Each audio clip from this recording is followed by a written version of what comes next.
हे असं माझ्याच बाबतीत होतंय का? सगळं काही नीट होतंय असं वाटत असताना मध्येच पुन्हा रुळावर आलेली गाडी ही डगमगते आणि निराशेच्या कोशात पुन्हा प्रवेश का होतो? आता हेच सुरू आहे ना डोक्यात. आता ह्यातून तुला बाहेर काढतो, पण शांतपणे ऐक. आयुष्य म्हणजे चढ आणि उतार यांचा संगम असतो.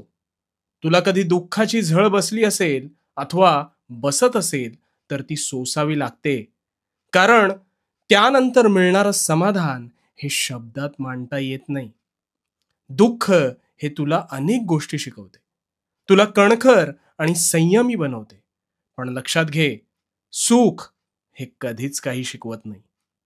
ते दुःखानंतर बहरणारं इंद्रधनुष्यच असतं.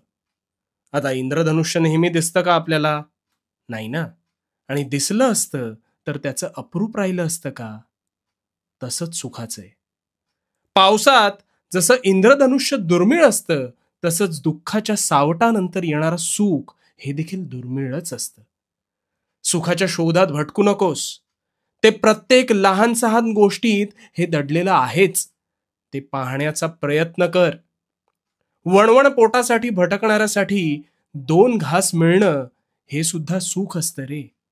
पण सगळं काही असून हवी असलेली गोष्ट का मिळत नाही, हे सुद्धा दुःखच असतं.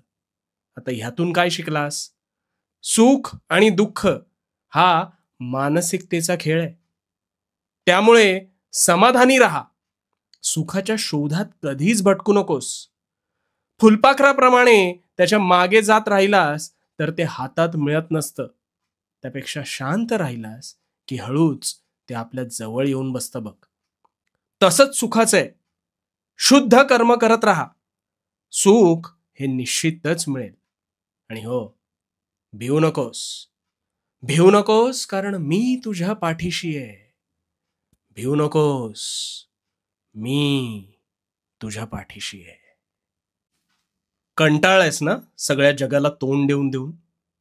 सगळं काही सरळ करायला जातोस, पण काहीतरी उलटच होऊन बसतं. हे असं का होतं? हेच सुरू आहे ना डोक्यात. आता यावर उपाय सांगतो, तू शांतपणे ऐक. माझी सगळ्यात मोठी गुरुदक्षिणा काय माहितीये? तुझी माझ्या विचारांनी होणारी ही मानसिक अंघोळ. पण जेव्हा हे विचार तू आचरणात उतरवशील, तेव्हाच आम्ही खरे समाधानी होऊ. हरायचं कोणालाच नसतं रे. पण काही वेळेस परिस्थिती आणि नियती ही आपल्या हातात नसते. युद्धात उतरणारे वीर हे हरण्याच्या मानसिकतेने उतरत नसतात. पण कष्ट